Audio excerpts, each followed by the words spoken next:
You are now listening to the Friends of Rugby podcast. Relax your anus. Balls. Thick thighs. Camille Shat. Where's his neck? Eddie Jones. You're fucked, mate. One in another episode. We're nice now. Another episode of rugby. Hello, friends. Hello. You're listening to the Friends of Rocky. Rocky. Is that deliberate? I literally looked at your dog and said Friends of Rocky. We're his friends. Friends of Rocky. He knows fuck all about rugby, though. The Friends of Rugby podcast. Yeah.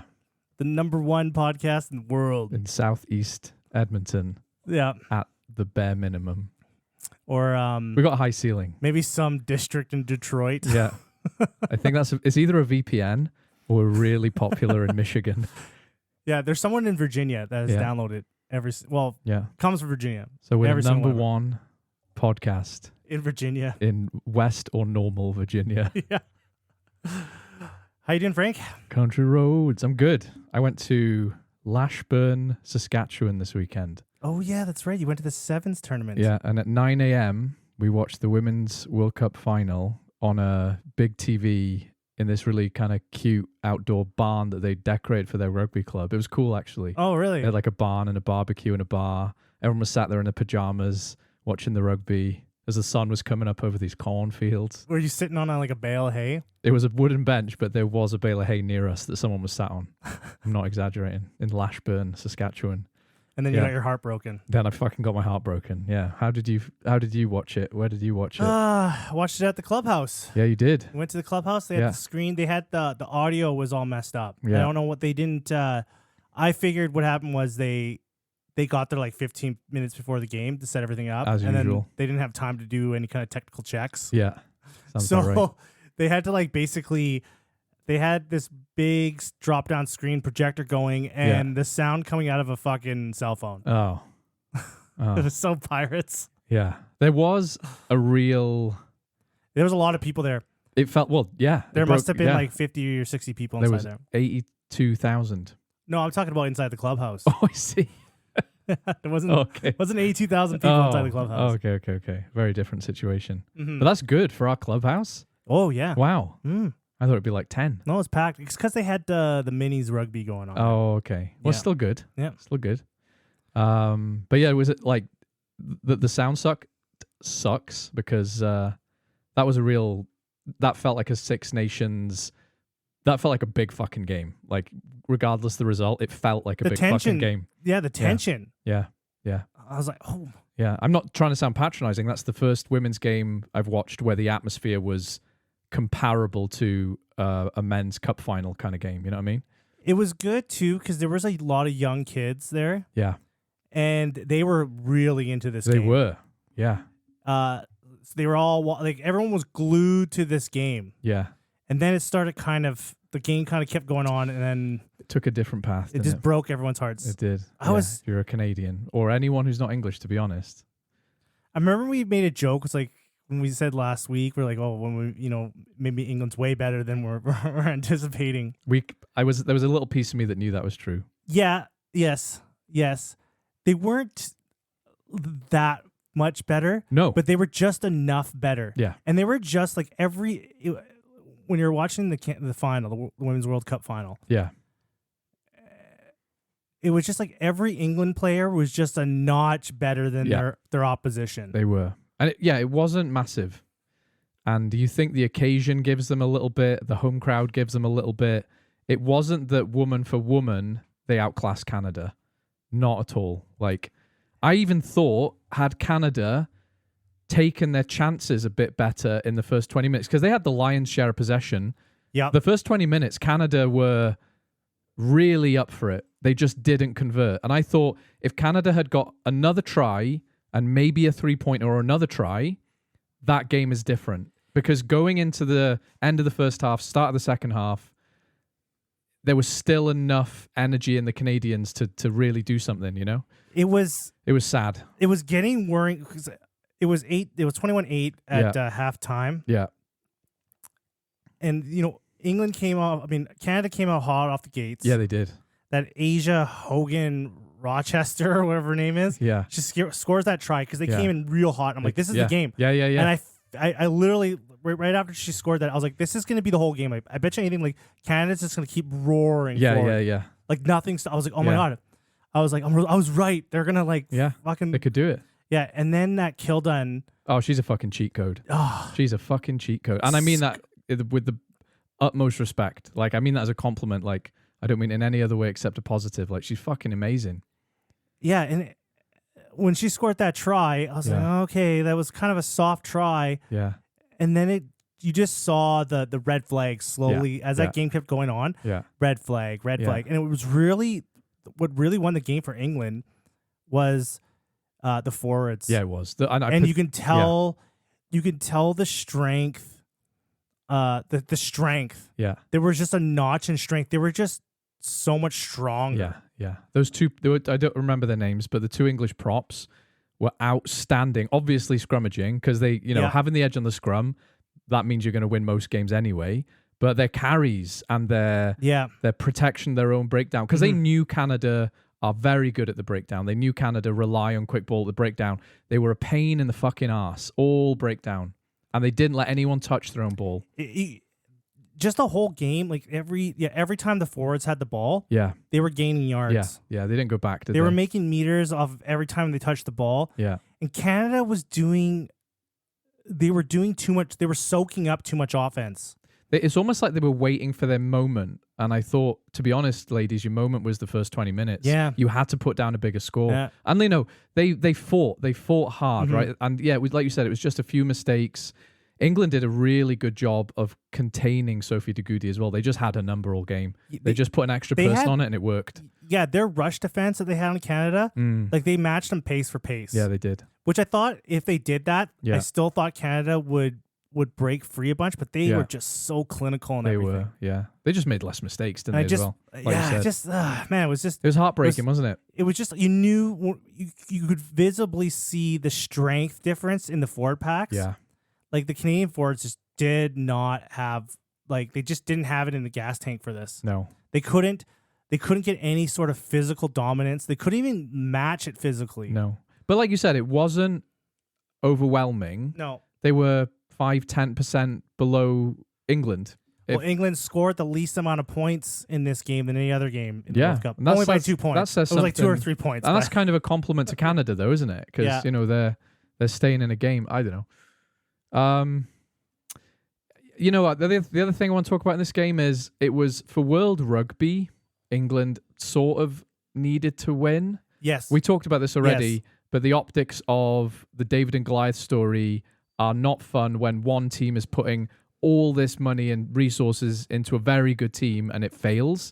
And meanwhile, Canada are crowdfunded by local musicians, Someone at the clubhouse mentioned something about the price difference per player. Yeah, I heard that statistic as well. It was like $150 per English player, and it was like $4 per Canadian player. Yeah, and I don't know. I couldn't add up the math. I was like, what? They pay them $4? Like, what the fuck are you on about? I was trying to figure out like what they had to spend per, but it was something like it was a number taking from a number. Yeah. So that's what it was. It was a pot of money they used to invest in their national side.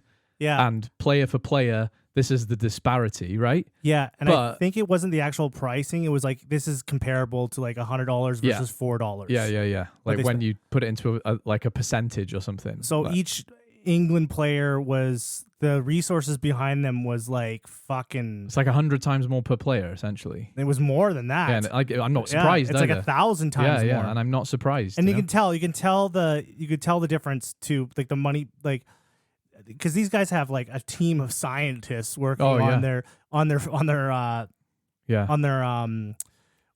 performance, the analysis, and all that. Yeah, they had analysts, and they had like even just for their like when they're working out in the gym and their fitness and stuff, like they have like a team of people using top of the line research and science to make sure they're like the top of the line athletes walking out there. We wanted it to be like Rocky IV, where Dolph Lundgren's got a team of Soviet scientists injecting him with things and measuring his heart rate, and Rocky's training in a fucking shed in the Arctic. Yeah. Turns out it was more like the start of the film where he beats that guy to death. You know, like it wasn't that bad, but you know, it wasn't. Yeah, it wasn't the David and Goliath shit we wanted, was it? Like, it was. I just don't. And the other sad thing about this game too is, like a lot of people are like, oh, they'll be back. They'll be back next year, 2029. Yeah. And I'm like, guys, that was it. This is it. That was it. And I don't want to be overly negative, but you don't replicate golden generation. Take it from a Welshman. Yeah. You don't replicate a golden generation, right? Also, look at the world of women's rugby around the world compared to Canada. Yeah. They're getting left behind. And England are going to get better. Never mind everyone else. England are going to get better. It's not even England that I'm worried about. Yeah. Wales. Yeah. Ireland. Yeah. Scotland. France, obviously. France. New Zealand. Australia. Yeah. These guys are all... Yeah, they put money into it. Yeah, they're all slowly and but they're all getting where England is. Whether, you know, they don't have to try that hard to get better. The money's there now, right? And like even if it's not a lot, it's more than Canada have got. So yeah, like as soon as these ladies start retiring, who are you replacing them with, you know? Because as you said before, yeah, a lot of these Canadian women play in the English Prem, but all of a sudden Welsh ladies, Scottish ladies, Irish ladies, they're getting those contracts over Canadians. Right? Also, the outlook for Rugby Canada, when they came out with that 10-year plan and they said their goal for the women is to remain in the top 5. Yeah. It wasn't even our goal is to win the World Cup. Yeah. No, it's like we just want to be in a mix. We just want to fucking stay in the party. Like we want to hang out. I guarantee you in the next 2 or 3 years, you're going to see Canada struggle with like Wales. You might see Canada struggle with South Africa. Yeah. Oh, you will more before Wales. Yes. Yeah, because they're better. Yeah, you know, because that's the truth. Because like 2 years ago or a year ago, South Africa was awful. Yeah. Like really bad for being a rugby country and the women there, and you could tell the lack of focus on the women's game. Building up to the World Cup, they were putting more and more focus in the difference in the team. It just shows you don't need to do a lot in a country like South Africa to make. All you got to do is just sprinkle a little bit of cash on it, and those women will get a lot better. Just fucking pay them, and they'll do well. If right? they can focus full. Now these women, like the Canadian girls, and then right now, what's lucky is these Canadian girls are really established in the Prem. A lot of them have spots for probably the rest of their careers. Yeah, in the Prem because of how good they are. Yeah. And another thing that's looking good for Canada also is that a lot of the team is young still. Yeah, that's true. So there's a lot of young players. I looked at the team. The profile was they were all in their. They were either most of them were in their early 20s to mid 20s. Yeah. And then there was the sprinkle like Book of Boom. Like there was a couple that were in their mid 30s and stuff. Yeah. But there's some. A lot of those girls will be back for 2029. And that's the thing. What the point you're trying to make, I think, is Canada will be back, and they'll be good, but everyone else is going to be better. It's not that Canada are going to get worse; it's that everyone else is going to improve, right? So those girls too. There's a lot of young girls on there that there's room for improvement. But the pieces that they do need, to make them to step them up to an England level, I don't know where they're going to come that's from. A lot of fucking jigsaw pieces. Yeah, to be honest, there's going to. I don't know where they're going to come from. And more than one coach would be a start. Yeah, I think Canada needs to it's really the success of the women's team going forward is really up to Rugby Canada. It is, because I've mentioned the inaugural season of the American women's rugby league. I can't remember. Oh yeah, even the American women, like the American women. Well, they have a pro league now, right? Yeah, they've got 4 teams. All Canada need to do is take this shit seriously. Do like with Toronto Arrows, find an investor, have a team based in somewhere like Vancouver or Toronto, and you've got your professional team playing at reasonably high level. Yeah, you can still outsource your best players to England and France. Yes, but you've still got a pro development league, and that feeds the team. That means you're keeping pace with everyone else. But that won't fucking happen. I'd put money on it. No, I think their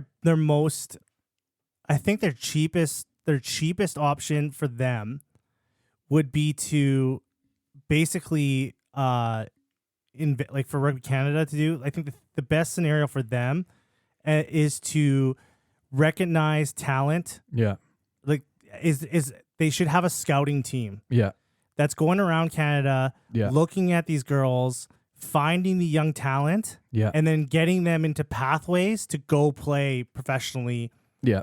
In a professional setup. Yeah. Like take these girls, get them into camps yearly, get them together, and then start working on getting them into pathways to play high level rugby somewhere where high level rugby is played regularly as part of the system. And they kind of do that because talking to the lady we know who played for Canada from Edmonton, she'd said that they wouldn't look at her for Canada, despite being an incredible athlete. They wouldn't look at her until she'd played overseas professionally. Yeah. It doesn't matter how good you are. They need to know that's on your resume. But right now, like what Rugby Canada, like from what I've gathered from Rugby Canada, is they don't find these girls. No, they don't. These girls come to them. Yeah. So these are girls also that like they have to have the resources to get recognized. And Rugby Canada's got to take that out of their own pocket. They have to go to these girls and find these girls. And the men still get significantly more money. Right now they do. And that was announced. Way so more all you got to do, pay a single person's wages to travel around the country. Because how it works now is basically a university coach or a club coach will say, you're really fucking good. I'm going to talk to my friend. And it is like that. It's not an official channel. They'll call up their friend in Rugby Canada and say, I'm inviting this person to your next, informal training thing.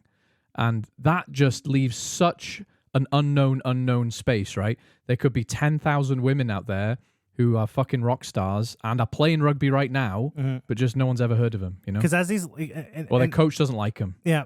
And also the spots overseas for these women is going to become smaller and smaller and smaller. Yeah. Because as the leagues around the world get more and more established, you're going to start having girls that are growing up wanting to be a professional rugby player. And they can go to an academy, that'll be their goal growing up. Yeah. This Rugby World Cup has probably done that. Like right now, they're at a stage where girls are getting into it at university or they start playing in high school, and then they're like, oh, I'll keep going forward with this. It wasn't their ambition.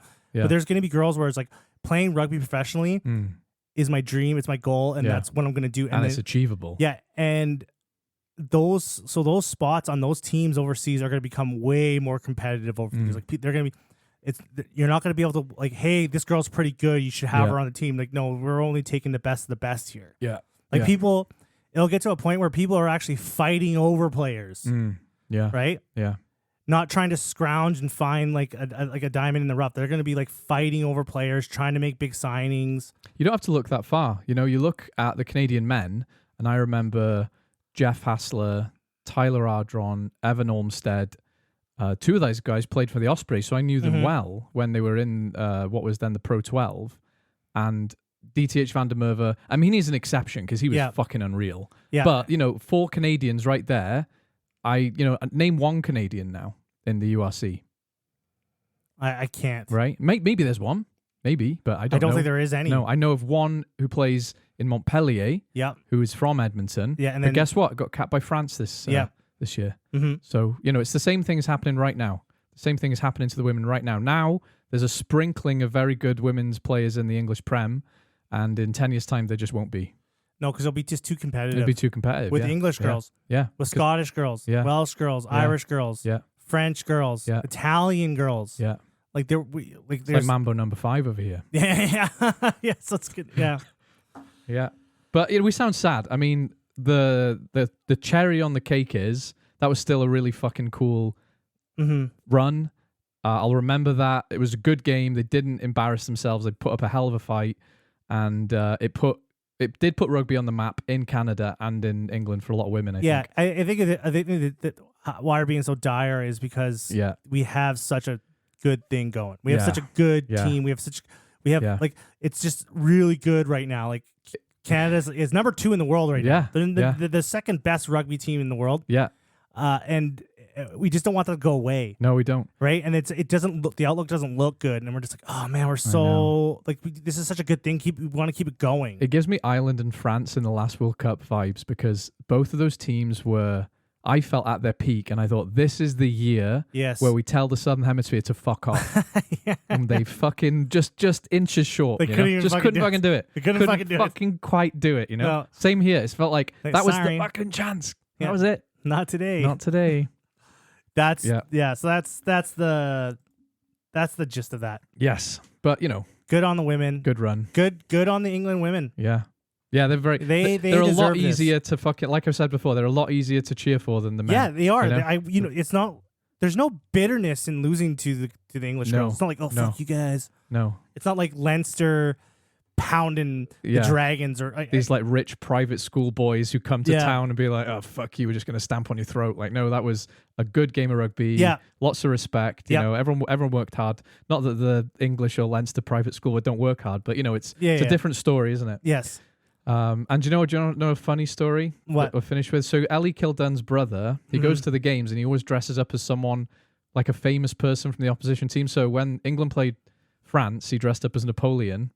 I don't know what he dressed up for the Canada-England final, but I badly want to know. Because he's always in the stands dressed as like, maybe he's a Mountie. He's probably a Mountie. A lumberjack. If Ruby's listening, can you tell me? Like, because someone will. If Levi's listening. Yeah, someone will know that. Yeah, I would like to know. All right, so you want to want to talk about the rugby championship happening on the weekend? You want to dive into that? Not at all. No, because fun rugby's back. But yeah, I'm joking. You want to talk about the rugby championship? Yeah, next? let's go over the rugby champ. We got a lot to talk about, so we won't deep dive into every single fucking thing. I'll try my best. Let's talk about the All Blacks and Australia.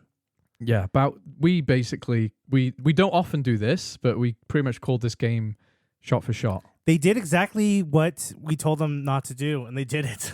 Like, don't do this, and they did. They let New Zealand into this game. Yeah.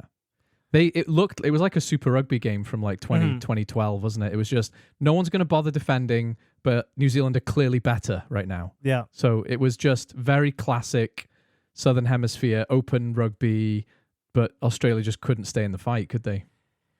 Yeah, mistakes piled up. Yeah. You just kind of like in the second half, it was like at the end of the first half, it was 2017. So they had to. But you and I knew it was like you could tell from watching it that game was over. We've seen this All Blacks game over and over and over again. I've seen that a million times. Yeah, a big talking point.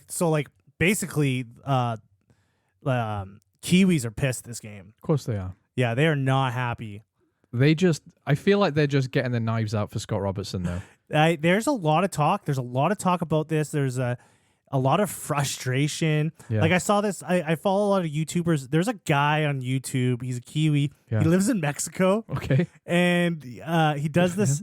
He does these videos where he walks around in some park in Mexico, and then he just talks about the games. He's like this old boomer dude. Is he angry? No, he's not. He's not usually angry, and I watch him because he's usually pretty objective in his. Do you want to give him a little shout out? I can't remember his YouTube channel name. That's a shame. I watch his after the All Blacks. He usually has a pretty decent take on games. Yeah.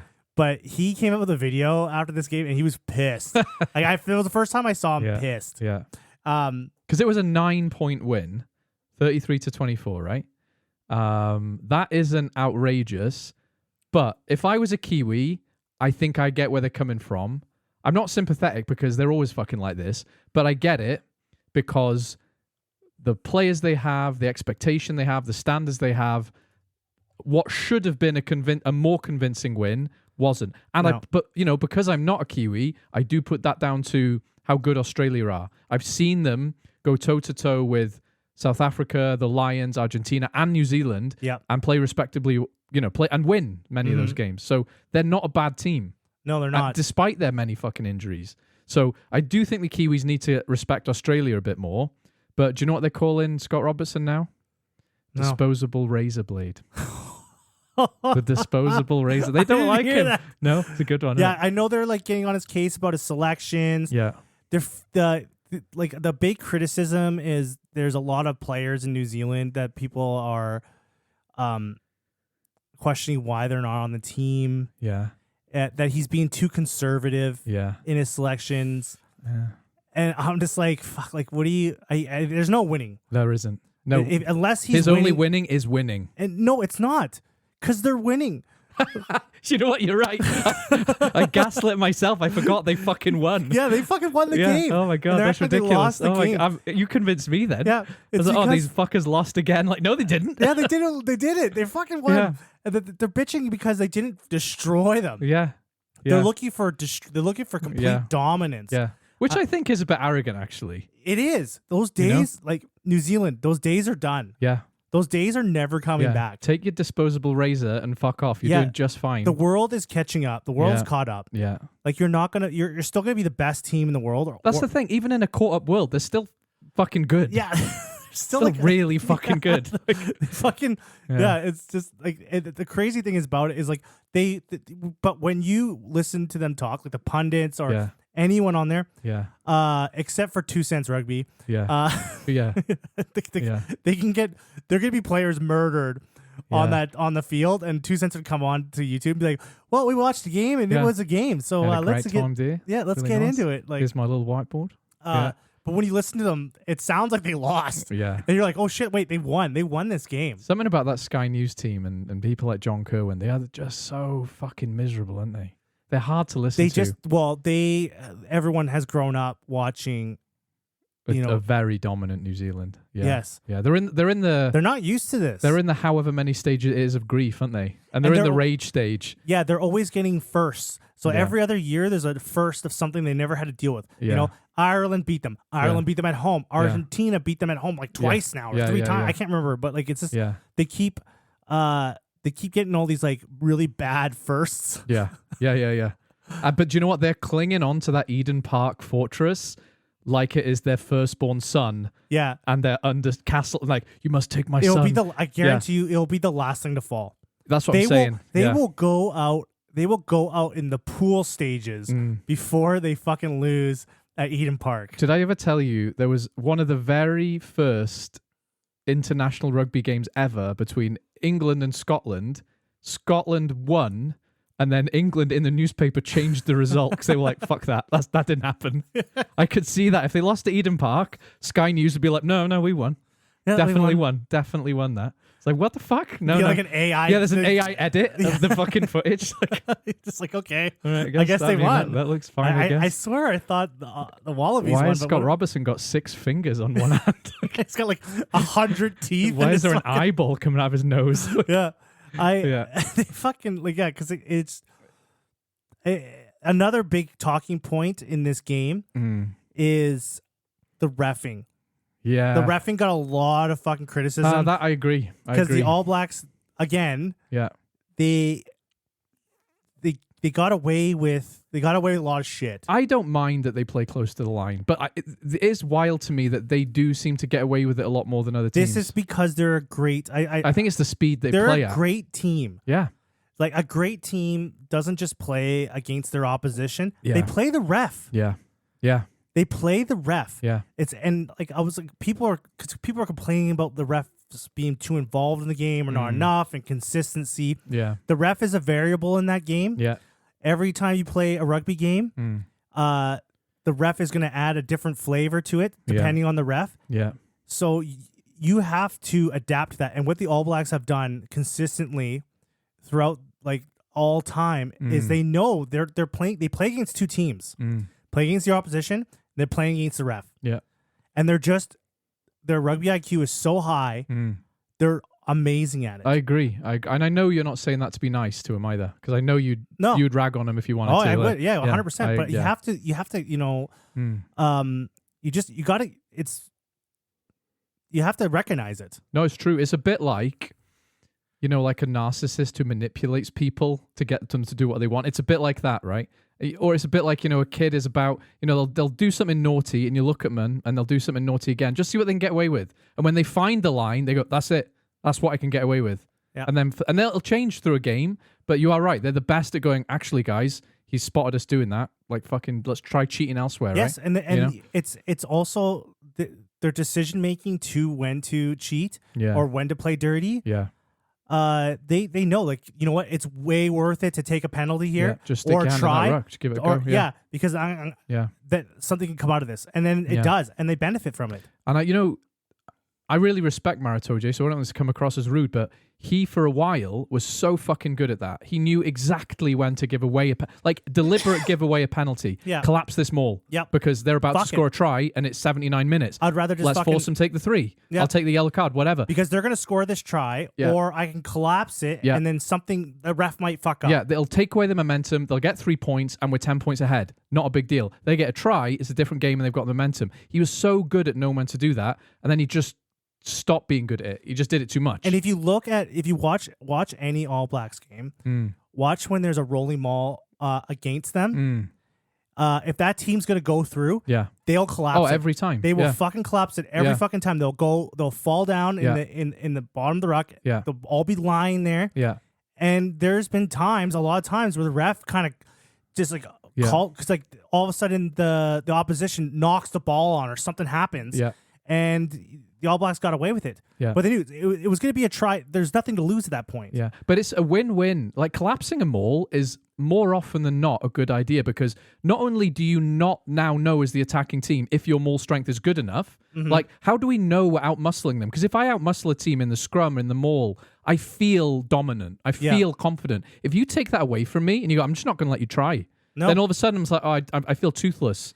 And, and you're right, sometimes the ref just doesn't even fucking notice it, and he's like, just play the fucking ball, you whiners. Yeah, when you get to the point where it's like they're going to score regardless, so I'm just going to like fucking... Yeah, I'll take 3 points instead of 7, fuck it. Yeah, you know? And then it's worked. Yeah, yeah. And what's the very worst case scenario? Get a yellow card if I've been cheating my tits off for 10 minutes. The All Blacks don't mind a yellow card. I mean, don't get me wrong, they mind it, but way less than other teams do. Yeah. You know what I mean? If they're on the scrum on their own 5, they just collapse the scrum. Yeah. They'll rather have all their players spread out across the field than make this scrum work and they have all their forwards tied up in a scrum and then all this open field for the opposition to pass the ball around. And it's what we're saying is that's smart. Yes. That's really fucking smart. Yeah. I want to segue into the next game. Yep. Go ahead. Yeah, I'm good to there's one reason why I'd be sympathetic with the All Blacks whinging about their victory, and that's because South Africa are fucking terrifying. The Kiwis know they have to quickly get a lot fucking better if they've got any hope of beating South Africa in a World Cup, because that is a scary fucking South African team. It's also, when you talk about the Springboks, and when you talk about their aura and how they play, you don't bring up this. Yeah, they're good at cheating. Yeah, they're just really good at bending the rules. Yeah, they're really good at playing at the edge. Yeah, they're just fucking straight up dominant, amazing, aren't they? Yeah.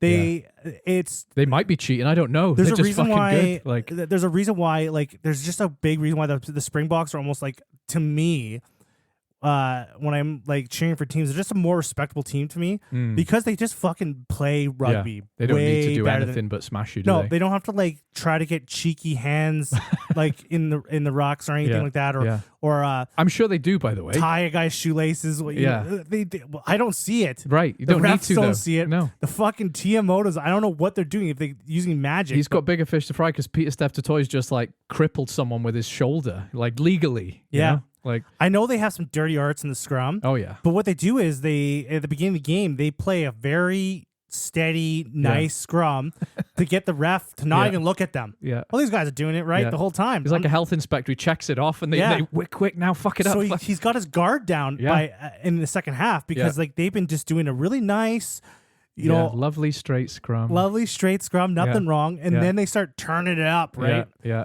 But they already have the guard down the ref, and it just they're. You don't need to talk about the ref when you're that fucking good, basically. Yeah. Right? Like, if you're beating teams that, like, they have an all-court game. Yeah. And Argentina are a good fucking rugby team. They're really good fucking rugby team, right? I like you said last week, I do think if Argentina went to the Northern Hemisphere, they would beat... I think they'd beat everyone except France right now. Yeah. I think France might give them the hard time, but I would even put it... They would beat. I think they would beat any of the Six Nations teams. I think so too. I don't think it's 100%, but I would put money on that they would. I think they'd be favorites in every one of those games. I think almost any one of these rugby championship teams right now, the way they're playing, the way that like Joe Schmidt has the Aussies. Yeah. We'll see when they come up in. We will in November. Yeah. But they're coming up battle hardened, and they played against the best teams in the world. They come up and we're all fat and lazy after our summer holidays. Like, they're gonna fucking smoke us. Not the point I'm trying to make. The point I'm trying to make is Sasha Feinberg and Gomazulu is the best rugby player I've ever fucking seen. Is he Who better the fuck is Antoine Dupont? Is he better than Sam Prendergast? I don't kidding. even know who that guy is anymore. Kidding. That guy is. There's not enough room in my brain for that guy anymore after this, because it was Dupont and like 37 points he scored on his fucking own. It was a statement. It was. This unreal. was the unfucking real. I think in my time watching rugby, this was the biggest statement like a player could make. He's like, this is my position at the right time as well. Because he had that sort of peak, and then he got injured, and then he came back, and then there was a lot of chopping and changing in the 10 position in South Africa, and I don't think if that guy's fit, he's fucking starting 10 every time now. Like, no doubt for me. They're just a fucking like it's just. And you look at the other guys who can, like Willemse, Lebok, fucking Pollard, like, and these guys, can also play fullback, by the way, in some cases. Like, the depth and variety of positions these guys can play, like, South Africa's scared the living shit out of me right now. And it's Sasha's skill set, too, his toolbox. Yeah. Holy shit. Yeah. Yeah, there's no fucking duct tape holding that thing together. There's no dodgy Sam Prendergast tackles on his fucking list. Like, because they had do like everything. Sasha and they had Manny Lebok playing at the same time. Yeah. And those guys in tandem were just fucking unreal. Yeah, it was mad. It was mad. Yeah, because I think Corpus Reinhardt, he went out. And then they brought in Manny Lebok for him. And I think I didn't watch the game. I only watched the highlights, but I think they had like Sasha at like scrum half. Doesn't matter. Yeah, and it's just put him at prop. They were just, it's an unbelievable team, and I think the South Africans are only going to get better.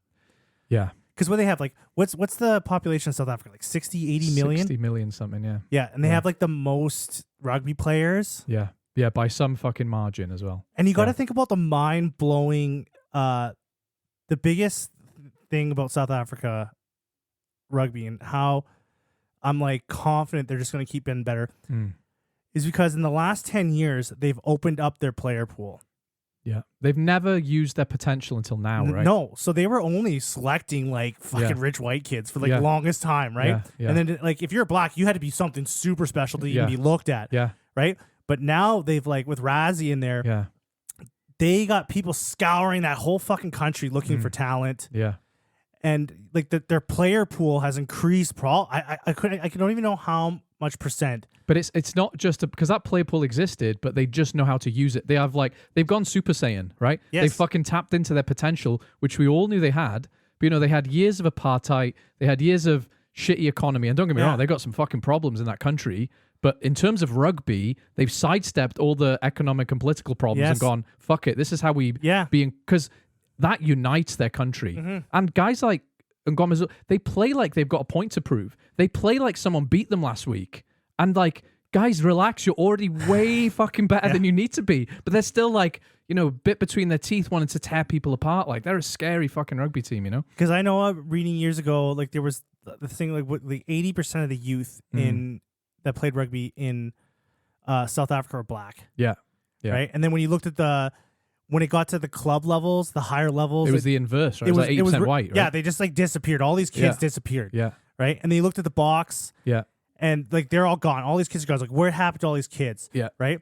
So now that they're like actually looking into these kids, they're like, holy fuck, there's so much talent. They got rid of the here. nepotism and they decided to invest in a lot more, poor schools. Yeah. And guess what? It fucking worked, And, a country which historically was way more invested in football, took someone, you make Siya Kolisi your captain. Yep. And now black South Africans have an idol and a hero. Do you want to play football? It's like, no, that guy's cool. I'm going to play rugby. Yeah. Like, just all it takes sometimes, Now you've got 60 million people united in playing fucking rugby.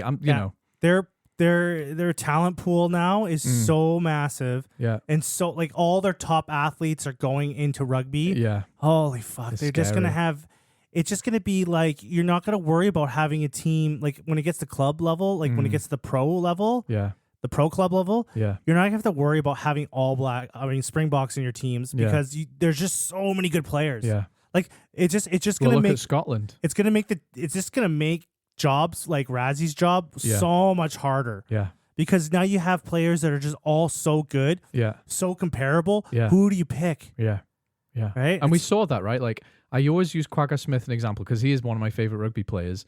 He's just so versatile. But then you have the combination of Gomezulu, Willemse, Manny Lebok, Andre Pollard. Like, that's a head scratcher. But I know after that performance, Feinberg and Gomezulu's my 10. It's like, right? yeah, with there's 60 million people, that's like fucking 10 New Zealand's worth of rugby players. Yeah, it's more than that. Yeah. It's a lot more than that. You know, they're about 4 or 5 million, aren't they? So it's So it's like, like 12, 20. 16. Yeah. Yeah, like it's just... If we could do math, it's a fucking lot. Yeah, it's a lot, right? So it's like, it's just, like, you can't, no one can compete that. New Zealand can't even compete with this. No. Right? It's just... It's like 30 Waleses. Mind fucking boggling how I can see it now. Like every World Cup from now on is just going to be, it's going to be either South Africa winning it. How close can we get to beating South Africa? Not actually beating them. I think you got within 40 points. Well done. Just the way it's going. Like the only thing we can hope for South Africa is that they have if their country just completely fucking collapses. Yeah. Like if they even imagine if that country got their whole shit together. Yeah. They would be fucking. I know. I'm not a racist, but I wouldn't mind if they went back to apartheid just so I'm not so fucking scared of them in their rugby team. I've got to get online and get me a Russian bot farm. The box. Got to start saying horribly racist things so they're not so fucking good at rugby. This is when we go viral. Yeah. Finally. You know, it'll be good. It'll be good. Yeah. We'll use it. We might not get the audience we want, but we'll get the attention we'll get the attention that we always deserved. Yeah. By being racist. Yeah. I'm like I can see it like, every year. It's gonna be how do we beat the Box? Yeah, we didn't really talk about the game that much because like it wasn't they destroyed the. They did fucking they fucking wiped them. I mean, Argentina didn't play that badly actually. They did their usual thing of giving away too many fucking penalties, but they weren't awful. They just got absolutely fucking outmuscled. This is like the second week in a row, like the second round in a row that the Springboks did this. They did this to fucking New Zealand the week before. They did. There was a real power game, wasn't it? Yeah, so... And I just, like... The crazy thing is, New Zealand, like you said, still probably win the rugby championship on points difference, I think, right? I don't know now. Like, if the Boks win the next game... let's see the table here. I got the table right here. Assuming New Zealand beat Australia again, which I think they will. Okay, so they have 2 bonus points. Yeah. New Zealand has 2 bonus points with 14 total points. Yeah. South Africa has 15 total points with 3 bonus points. Oh, okay. So they're in pole position basically. They're not in the best position, but they're in. If they run amok on if New Zealand gets a bonus point, basically South Africa has to lose. Yeah. If South Africa loses and New Zealand wins, they'll win it. But well, I can handle that because that means they've genuinely won it with more wins instead of going down to the points difference thing, Because I want South Africa to win because of their pure fucking aura. Right? I don't give a flying fuck about that points, rugby. That rugby they're playing. Yeah. Oh, it's sexy. The Tony ball. Yeah. Oh man, Kiwis must be so fucking mad about that. Like New Zealand's like, fuck Tony, what are you doing? Come back. Because you can see it. These players are playing. Oh yeah. They're so, like I said, like they don't need to be that motivated. Because just a year ago you talked about South Africa are a good team. Yeah. They're a physically dominant team. Yeah. But they struggle to score tries and they struggle to move the ball around. They did, and they fixed it. And they fixed it in with the space of 6 months, really. Yeah. Now they're passing it around like the fucking Harlem Globetrotters. Yeah. And they have that power pack. It's like holy shit. For fuck's sake. And everyone in their back line's like a smooth operator. They're not even aging out. They're bringing in new good guys. Oh yeah, and that's another thing too. Razzie's just fucking finding talent. Yeah, he is. So it does for me answer that question of is Ninaba as important as Rassie is? Well, he's being questioned a lot. Exactly. Well, yeah. And that moves us into our next I wasn't even segment. going to segue, but that was a nice segue. Yeah, that was a nice Speaking of Ninaba, fucking Leinster. Fucking. What about your B team now, Leinster? Where's your B team excuse now? You're getting nilled. So URC. Yeah. Some things happened in the URC. Yeah. Yeah. Some shit happened. Yeah. Leinster, they got fucking nilled. They got nilled for the first time since 2008. 17 years. Yeah. Munster did it. Yeah. They must have been fucking rocking with that. But that was the Yeah. years, I think. That was back in the day with that. Yeah, that was different times. Yeah. Very different times. That was the years where, like, I think Munster were probably better than them. Ronan O'Gara was trying to get Brian O'Driscoll to come over to, like, Munster. Like, Yeah. don't you want to win some games? Yeah, that was the time when Johnny Sexton and Ronan O'Gara had a rivalry. Yeah. Like, this is like old news. But Okay, so talk about that game though. this game. So the thing about this team is a lot of people were saying this was the strongest Leinster team they ever sent to South Africa. There was 13 internationals. Yeah, and then they got nailed, and everyone's confused with what happened. They just weren't that good. They weren't. They looked like they just come back from the summer holidays. I've no doubt Leinster will turn this around very quickly. But I do not see this as a. I don't. This isn't a beginning of the end or anything. This is a blip, but it was a funny blip, you know. Yeah, it was Particularly because they always send a B team, and they always, when they get beaten, complain about a B team. But if anyone has any right to talk about a B team, it is all of the South African teams, maybe except the Lions, you know. And that fucking jersey with the piss rim, like. That's what they lost. The snow piss That's shocking jersey. jersey. Yeah. That was shocking. It was horrible. I just think that it just shows you're not going to go to any South African team. You're not going to go down there and have like an easy time. And I think this is also showing that the B teams of the South African sides, because of the reasons you've just mentioned, are as good as some Springboks now, right? Their backups are as fucking good, you know? It's not, their depth is starting to show. Yeah, and this, I think, like, who are the Stormers missing? Sasha Feinberg and Ngolo Only Sasha Feinberg and Ngolo That's a pretty big thing to be missing. You know, there was about six Springboks. I can't name a few of them, but there's low. Anyway, I'm not going to embarrass myself, but it's a big number. Do you know what I mean? Mm-hmm. It's not insignificant. It just shows the depth down there. Yeah. Those teams are just going to get better and better and better. Yeah. Right? It's just, and there's more money. There's a lot more money in South African rugby than people think, too. There definitely is now. When they're attracting like their stars back to South Africa, yeah, you know, they're not coming back for free. No, they're getting paid. And the TV money that South Africa brought to the URC is much bigger than the TV money that existed already, right? Yeah. So we know they're bringing. There was some big statistic about that too. It's much more money. Right? Yeah. Well, there's just so many more eyeballs. That's right. Yeah, 60 million people watching instead of 3 million in Wales or whatever. Yeah, right? there was just some big chunk of change that came from South Africa. Yeah, but you know, I'm agreeing with you wholeheartedly. They're not poor. The rugby in South Africa, but just every aspect of their game, the Stormers just shut down. They did. They just shut Leinster down. Leinster looked rattled. Actually, they looked.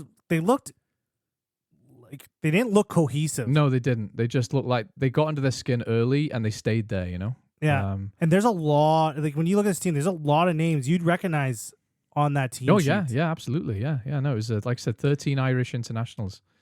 So I don't know. I really don't know I don't even know how It's not a big deal. I think it's a bit of a banter loss, you know? Like, we can take the piss. It's a bit funny. Yeah. Sam Prendergast had a bit of a howler, but I've no doubt he'll come back, and I've no doubt Leinster will come back, you know? If I'm a Leinster fan, I wouldn't be worried. They're not. They're a bit pissed off because they expect better things, and they should. Especially when Nienaber said that he made that whole comment about needing 3 years to implement his system. He's like, in the third year, this is when you bring it all together. Yeah. It's like, who? What the fuck? 3 years? And then he's just loses his game. You're like, okay, what's... gets nilled for the first time in 17 years. There's definitely some pressure on him. Yeah. Definitely questioning if he is the golden child that they thought. He's not. I think he is. I think he's very good. Yes, I think he's really good. But the idea that he was better than Rassie is, I dispute that. Oh, I don't think anyone ever thought that. I think there was some conspiracy boys going, is he the real brains behind it and Rassie's just the face of it? It's like, I want to meet the person who initially thought that, because I've never heard that. I read some offhanded, anyway, you know what I mean? It was just bollocks on the internet, but funny though. Yeah. Funny though. What else happened around the URC? Oh, I've got fucking notes, but I realized that this is not the time or the place for notes, so I'm just going to skim over a few games. Ulster started strong. I want to go... I watched that whole game. Yeah. And do you know what I thought was Craig Casey in an Ulster jersey? Weird, but he was good. Craig Casey was good. Craig Casey in an Ulster jersey? Yeah. Yeah, wait, am I getting that right? Wait, no, I don't think you can think... That's not right, because he played for Munster on the weekend. Am I gone insane? Yeah. You're talking about... Yeah, I've gone insane. Beg your pardon. Who the fuck am I talking about? I don't know who you're talking about. Who's the guy who's come? Never mind. I'll screw my fucking head back on. Who the fuck was playing 9 for Ulster? Doak. Doak. Yeah. Sorry, of course. Yeah. And he's not new either. No. Very good. The fuck was I on about then? I don't know. Yeah, that was weird. Yeah. Glitch in the Matrix. Because that would have been big news. We would have talked about it on the pod. Yeah, we would have spoken to go to Ulster. Yeah. What was I going to say? Dragons were not shit. Did you watch this game? Nope. I did. So I'll tell you that like Dragons weren't shit. Believe me. And like they lost. Mm-hmm. And I think that score does flatter Ulster. And I think an Ulster fan would say the same. They just kind of got a couple of late tries, right? Because Dragons are fucking gassed.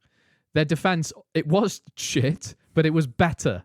You know, Dragons are literally the worst team in this league. They were better than they've been, and their signings have been unreal. Guess who was a fucking hero in that game for Dragons? Oh, you better believe it was Tynus de Beer. Tynus de fucking Beer. I didn't even have to ask me that. No, fucking legend, yeah. So I do think the Dragons will win 5 games this season. Ooh, it's a big call. Yeah, and 2 of them will be against Zebra, probably.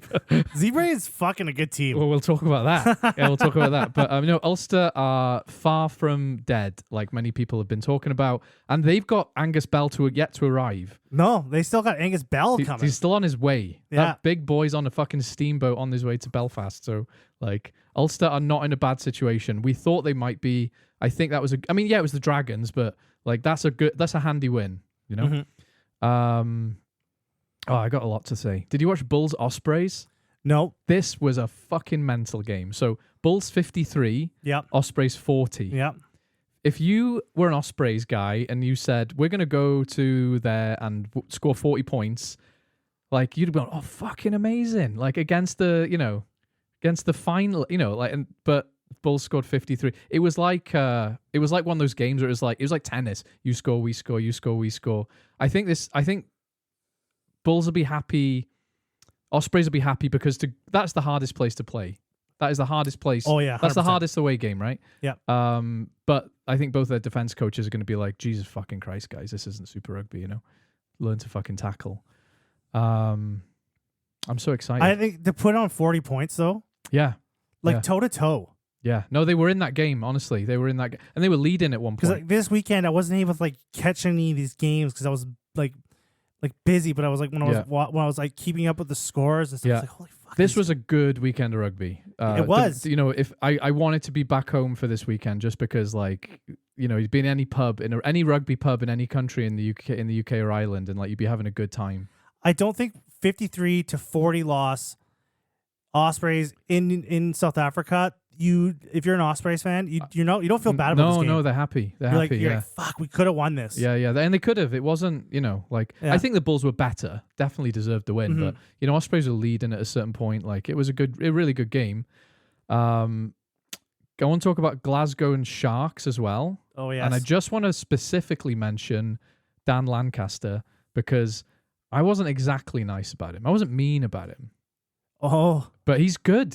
Yeah, he's good. He's a fucking good rugby player. He's actually kind of good. I mean, I should watch French rugby, I suppose, but like, fucking hell, he's good. Like, yeah,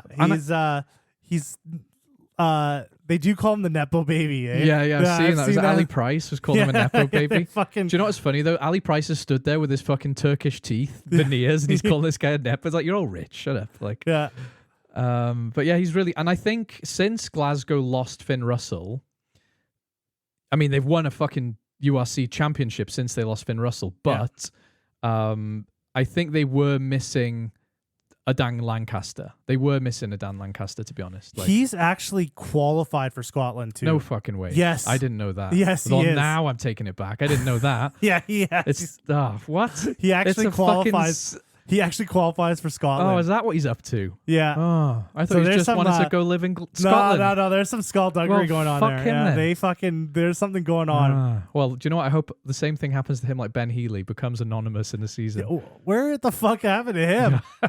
Where did he go? You just reminded me of him. Yeah, exactly. He wasn't even on the team sheet. Don't worry about it. The amnesia will kick in again. Yeah, like what the fuck? Ben Healy. Yeah, what happened to fucking him? Yeah. It was Sharks were depleted. But Glasgow, like, they could win this year. They were fucking good. They were fucking good. And they don't even have. Is it Glasgow has Sione Tuipulotu? No, that's. Was that Edinburgh? No, sorry, no, you're it's right. Glasgow. You're right. Glasgow And his brother. Yeah. No, his brother's at Edinburgh. No, He's I at think they're both on the Glasgow. same team. No, because they played against each other last season. Unless his did brother came to Glasgow. Ah, I could, fuck. yeah, but he definitely played. Yeah, Anyway, but he's not even back yet. No, he's not. Tuipulotu's not back. So, Yeah. fuck, yeah. Glasgow. Glasgow. That's what I'm saying. That's what I Glasgow's mentioned. just somehow just managed to always put out a very decent team every year.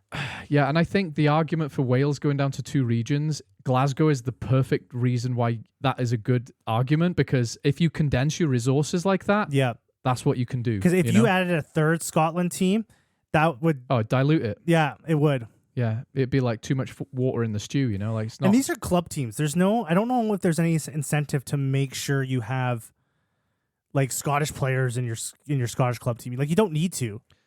No, Like but the Edmonton Oilers, I don't think they have any players from Edmonton on their team. but Like I mean they do, Stuart Skinner, but they don't need to worry about the national game, do they? mm-mm. Whereas if now you've told me about Dan Lancaster, that's my example. I'm like, yeah, but look at this sneaky little shit. Yeah. Trying to get Scotland caps. You know? So there is a reason. Tuipulotu is a good example as well, right? Like, yeah, I know he's got a Scottish granny, but Yeah. you know, they go into play in fucking Glasgow for another reason sometimes, aren't they, you know? I want to go to I want to mention Edinburgh Zebra as well, because I think Edinburgh think they're French. I think they go, guys, we don't have to worry about away games. We're just like a cool French team. Like everyone's like, no, this is the URC. You have to win some away. No. We're French. We're cool. It's like, guys, you're not French. You need to win some away games. First of all, I thought Zebra were dead. Like You what did. happened to that? Was that like because you kept saying they're not going? I'm like, dude, Yeah. they're gone. They're done. I know, then and you fucking- convinced me. And, Yeah. and then they were playing, and I'm like, hang on, aren't they supposed to be? Yeah. So I went down a rabbit hole on Wikipedia or whatever this week because I was like, I swear Steve convinced me they're fucking done. Yeah. The Italian Rugby Federation bought them. And I think I knew that. They're not going anywhere. Yeah, I knew they were taken over by They're the not Italian, going but they're anywhere. just like, we're gonna keep the team. Yeah, but that was the decision because they had lined up an investor. Yeah. And then the Italian Union was like, actually, this is my baby. I can't sell him. It's my beautiful baby. I don't like it too much. Yeah. It really looks good. These jeans look good on me. Kind of, you can't have it. I Actually, can't sell these jeans. but you told me you sold it. No, you can't have it. I take it back. Nah, look have at your my- money. Fuck off. Like, look at my butt. Get out my house. Look at my zebra butt. These stripes. Yeah. Yeah. Yeah. But Zebra were good. It wasn't just Edinburgh being shit at being away. The end of the season last year, you saw Zebra really like play some really rock star games. Yeah, they did, didn't There's they? something going on at Zebra. Yeah. It was Italian Federation money, I think. It's Italian Rugby Union money. Yeah, that might be it. They're Honestly. kind of like Honestly. they're kind of like, you know what? Let's just Yeah. turn this. Let's make this into a team. Yeah, yeah. And that's another argument for why if you condense your resources, you can do good things, right? Because Benetton are the like, we bought big players team and we're good. Yeah. Zebra are the real homegrown Italian team, aren't Yeah. they? And it's starting to They work. do have some. They do have some actually surprising players on there too. They do. Don't get me wrong. They're not just Italians, but They're not just good Italians. they're good old Italians. I wanted to mention it mostly because Edinburgh are just funny, but I now we're here. It's worth mentioning that Zebra could. I think Zebra wins 6 games this season, 7 games. Like the Dragons. No, Dragons are winning 5. Dragons are still shit. They've just signed a lot of good players. I don't know how Edinburgh's going to do this year. I think badly. I don't think they're going to have a good season this I year. think badly. I don't think terribly. They just don't look like there's anything going on. Well, they just don't win away games. Like Mhm. they just don't seem to give a fuck if you put them on a bus or an airplane. Like it's like it's so French. Let's talk about Munster. With the Clayton McMillan or whatever the fuck his name is, the new coach. Oh yeah. Yeah. Munster. I was surprised. You know, it's not often that I'm confident about a Welsh team beating an Irish team. But I thought, Scarlets probably beat Munster. Munster in like a bit of disarray in terms of a lot of players retiring, new coach. But Munster were really good. They Like, were really, really fucking good. good. Yeah, I was so. No, surprised the wrong word. Some of their younger guys are starting to like click a bit. Yeah, they had some guys kind of up and comers in the last couple of years Yeah, that are starting to like take their seats yeah. at the dinner table. And I was a bit surprised by that actually. But they were, I can't fault Munster. They were class. They were just way better than Scarlets. And like I think that Scarlets weren't terrible, but like Munster was just better. You know, and that's a bit embarrassing for Scarlets because they were the best Welsh region last year. I just like how JJ Hanrahan is. That's who I was fucking thinking of. And He's it was like- in a different fucking And he's game. fucking like, This this is is old. 4th time or something like that, or Yeah, 3rd time with Munster. yeah, you can't keep him out. Because he's can been, someone broke down his like career. He's played fucking everywhere. you? Yeah, Like he's a real mercenary. He's like, I'm gonna go, and then he's like, can't back. You know what? Screw this. I'm gonna go and play. I'm gonna have my own team. Yeah. Because he was even iconic. Yeah. Like he played fucking everywhere. He's not as old as I thought he was. He's 33. Yeah. So. But whenever he goes places, didn't he win with Connacht when he went to Connacht for a bit? No, he didn't. No, he talking didn't. complete No, shit. he didn't. I'm talking shit today. But no, good on Munster. Munster looked good. New coach, things look good. I know they've been, what I've been hearing from the camp, they really changed a lot of things around. Sounds like it, because they just played proper. Like their set piece was good, their line out was good. Mm-hmm. They, like you talked about South Africa just playing good old fashioned rugby. They just did the basics well, is a good way to say it, I think. I know, what's his name? Clayton. It's like Clayton McMillan. I forget his fucking name. The new coach. Yeah. He was like the Crusaders coach. Yeah. I know when I was listening to him, he was like, when he first got there, he was just kind of like hovering around everything, kind of watching how they were doing things. And then he started he started changing stuff here and there. But he was just like in the shadows. What else? Like, what creeping the fuck around is going in the on? bushes. Yeah. So change that. Yeah. So hopefully, like I mean, that's your team, right? I'm a Munster fan. Yeah, like, you want this to work, don't you? Yeah, I would really like to see them come into like a new era. I think they will. And like I said, I was a little surprised by how good they were. Mm-hmm. But they came out of the fucking gates, played really well. So. How did you think about the Scarlets? Like I said, they weren't terrible, but that's a team with very little resources who might get deleted at the end of the year. So played as well as they could in the circumstances. They did. They did. They things. did fine. They did things. I don't. Whatever. Welsh regions are fucked. So whatever. Don't care.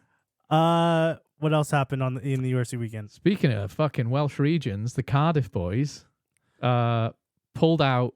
You might not be as happy about this as I am, but Cardiff beat the Lions, and the Lions haven't been affected by Springboks call-ups. But that is also because they're not as good, But I think this was a good game because Cardiff rarely have the mettle to ride out a misfortune. Something goes wrong. They could have been playing the most sexy attacking rugby, and they'll just collapse, right? Also, them trying their ability to close out games. Oh, awful! And they were getting a bit. And Matt Sherratt disappeared to go to Wales, so it's got like we're fucked. So I'm not only surprised we won this game, I'm really happy the way we did it because Ben Thomas got a red card, 20-minute red card. Mm-hmm. We lost the lead, and I thought, here we fucking go. But they dug fucking deep, and they came back and they won it, and I was like, I've never seen that before. I've never seen them come from behind and beat a better, a good team. So. They were good for them. In the lead in this game for 86% of it. They were looking great. They were looking excellent until that red card, and it was a 20-minute red, and it was all going to shit. Lions take the lead, and I thought, hey, I've seen this a million times. I really want Cardiff to do well this year. Yeah, me too. I really want a Welsh team to I want them to be like a Glasgow good. Well, it won't happen until we get more money, but we could. No, they're the Leinster of Wales now. Yeah, honest. Yeah. Maybe. So the Temu Leinster. Yeah. I know. Like I said, every win this season is good news for me because I'm not expecting anything from Welsh rugby. You're just going in at raw. Like, well, because I got some news for you about the 2-region, 4-region thing, but I'm not expecting. Like, what have they got to play for?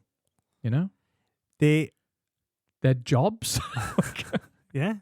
I didn't I say the week earlier, like, them now that they don't really know what's going on, all these players may be trying to play as hard as they can so they can have a job. Highlights reel for their agents. Yeah. You might be right. I didn't think. Yeah, we'll see. But maybe this is evidence for that. I don't know. Another game. Yeah. This weekend. Yeah. Connacht. Not Dan Lancaster. His dad.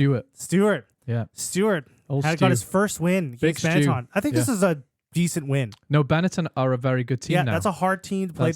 Connacht were at home. Yeah. I think it was a good start for him. Yeah, it was. It's good for the morale of the team. Yeah. I was kind of wanting Stuart to have a good first run. I was thinking this on the weekend. I think Connacht might be the story of the season. If he works out and Connacht play like that for the rest of the season, they could be looking at top 4, maybe maybe even winning it if they play their cards right, because they were really impressive. I know it's early days, but they kind of get the scraps of what's left in Ireland. And it's kind of funny because since they stopped making Leinster the main team, they're pretending like it's a level playing field. We all know it isn't really.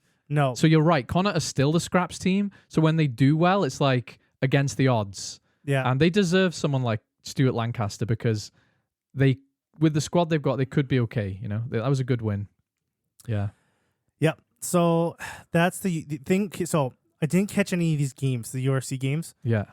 This weekend. Yeah. So I watched highlights. Yeah.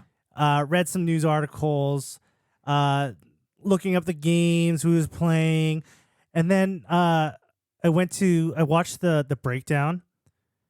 The New Zealand one. The New Zealand one. Okay. And I'm like, oh man, Here we go. I really want to watch something. I'm gonna find the URC one. Okay. There's fucking nothing. No. I mean, they to don't be have fair, any they don't have like any URC shows. I'm looking on their YouTube, internet. And everything, the first thing I URC rugby news. Oh, 2 cents rugby is the first thing that comes up. I thought you meant why isn't New Zealand Sky News reporting on the URC? And I was like, why the fuck would they? Yeah, why the fuck would they? But you mean just generally? It's this barren. Yeah. And I'm like, what the fuck? Because I was like, you know what? I want to watch like a show where they have like clips of the players. And they talk about the news of the weekend. So something I can talk about on the podcast. That's us. We are that. Yeah. And we've got 5 listeners and on a good day. I couldn't find fuck all. Yeah. And I'm like, where's like the URC breakdown? Yeah. And then like, I go on YouTube and the first thing that comes up is 2 cents. Yeah. With his fucking whiteboard. URC, folks. Wearing his big weekend. Wearing his first weekend back, URC. With his jersey. He's always got a jersey on, a match. He's always smiling, always having a good time. Yeah. And he's like the number one. He's doing our job for us. Like. Yeah, and he's the number one news guy. Yeah. And I'm like, why is he shouldn't be doing shouldn't be the number one URC news. No, he shouldn't. I was like, what the fuck's going on here? Like, where is the shows? Anyone? Anyone? Like a professional league. Like, fuck, guys. It's like, embarrassing, isn't it? It is so embarrassing. If I want to if I want to go see something about hockey or like the NHL or the NFL or the NBA or there's going to be a fucking like 100 shows. But not only is there 100, there's like 4 official ones. Yes. You know what I mean? Like no, there's probably more than that. Oh yeah. Every sports network has. And like, yeah, we're not in that same place, but like between 5 fucking countries, you think we could figure it out? Like, and then, just like pundit after pundit, like with the clips, the shorts, everything all over, posted all over the internet. And you know the crazy thing is, whenever somebody gets relatively famous, someone like World Rugby will hire them. Like they'll get Squidge Rugby on. They'll have him on, and it'll be like 20 minutes. He's doing great. He's given a good interview. Never see him again. No. They're like, we didn't like him. He farted on the seat, so we didn't invite him back. Or like, what? Like he was brought really his coffee on his set. Like it was really sad. I was like, oh yeah, here we go. Yeah. And then I'm like, there's nothing. Crickets. Yeah, crickets. This was an excellent fucking weekend of rugby, and I wasn't like, I've been pretty. You need to win me over with something because like I am losing fucking interest because Wales are shit. Genuinely. Yeah, right? it's like the most exciting rugby championship ever, and you're just like, yeah. Do you know what I mean? Like genuinely, like I care less about rugby recently because it's bleak if you're a Welshman, right? So you need to win me over with something. The quality of rugby, I'm rooting for someone like Munster over Scarlets because I was like, fuck yeah, boys, played amazing. I'm rooting for Connacht because I was like, fuck yeah, that was an amazing game of rugby. You played really well. But the other side, the social media, the punditry, crickets, like if you do a little bit extra work, I'm in. Despite the fact my whole country's burning, I'm still sat there by my TV going, yay, rugby. Like, but you know, you shouldn't be relying on the quality of the product alone anymore. It's so backwards, man. Sitting there, I was like, you guys are fucking lucky I'm a fan. Yeah, exactly. Like, That's I'm what I'm going saying. out of my way. Yeah. I gotta go out of my way. This shit should be shoved down my goddamn throat. From every fucking angle. Yeah. I know. I gotta like find like a fucking dad in Auckland. Yeah. At 4 in the morning. At 4 in the morning. Who's making his videos at 4 in the morning. Yeah, just for the love of the game. Just with for the his love of little the game. fucking whiteboard and a pen. Like, yeah. That's who that's the guy I have to turn to, not the URC. Like, do your fucking jobs. Yeah. Like, do your job. Put something out there. It was shit. Yeah. Anyways. That's the URC. That was the URC. It was a good weekend, though. Yeah. I had fun. Did you have anything to talk about the Gallagher Premiership? Do you know what? I have a lot to say, but Yeah, I know and that we are. Yeah, we're up there on time. So Sorry, England. Yet again, I'm not giving you any love. But sorry, but not sorry. I'm just gonna gloss over a few funny things. I'm gonna give you my highlight reel. Okay. Saracens and Newcastle. Lol sacking Steve Diamond. Yeah. Nick Tompkins, Owen Farrell, chef's kiss. Newcastle, still shit. I'm not a fan anymore. Fuck you. I was going to buy a jersey. I wanted to. You guys fired Steve Diamond? Poor Steve Diamond. Didn't even give him a chance. No, and maybe he is a dickhead, but give him 3 games. You know? Yeah. One. Yeah. So, whatever. We were looking forward to that. That was going to be our team. We'd be like, get the Red Bulls. Now, me, you, and Nathan were going to have a different jersey. Now I'm going Bristol. Yep. That's my English team. Bristol. Back to Bristol. Speaking of Bristol, good win over Leicester. Lewis Rees-Zammit. Everyone's like, oh, Lewis Rees-Zammit scored. He scored in the 80th minute. It was a great try, but he didn't really contribute to the win. He topped out some speed thing. They clocked him, and he topped was out the fast. He topped out the fastest. He ran faster than anyone's ever ran in the NFL.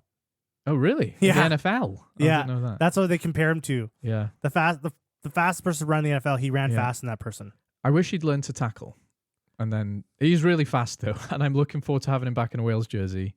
I think Bristol look the real deal this year. They could, and it's not because of him. They're just a good rugby team, and Leicester are a good rugby team, so that was a good win. Exeter in that draw. Oh, and honestly, I had 2 games this weekend which were just fucking fun to watch. Ospreys and Northampton Exeter. This was a hell of a game to watch. Do you know what was also funny about it? Faye Waboso, looking great, scores a try. And then for his second try, limps over the finish line. He's injured again. He's injured again. Oh, I didn't even know that. I hope it's cramp because I'm not that petty that I want him to be injured. But his second try, he gets the ball. He's in acres of space. And he's limping for his life. He knows he has to score this try. Oh, no. Yeah. Oh, it's funny. But, I hope he's not injured. But, Welsh people and being fucking injured, whatever. Fuck. Yeah. Well, good he's game, English, though. But, Shut up. Yeah, shut up. Harlequins, Bath, whatever. Bath are good. Harlequins are shit. Bristol. No, I think that's it. That's all. I could go into depth, but I know we're short on time, so it was a good weekend of Premiership rugby, though. Yeah, I did have fun. We get to get a lot more action throughout the year too. Yeah, more to come. All right. Well, that's a good episode. Yeah, I've still a fucking bag of stuff behind me if you want to. You went rock star on this one. I'm excited. Yeah. Yeah, that's good. It's good to see some love back in you. Yeah. All right, friends. Thanks for listening to the podcast. Thanks for listening. Find us everywhere. Like and share that podcast. Share the shit out of it. And have a good one, folks. See you. Bye.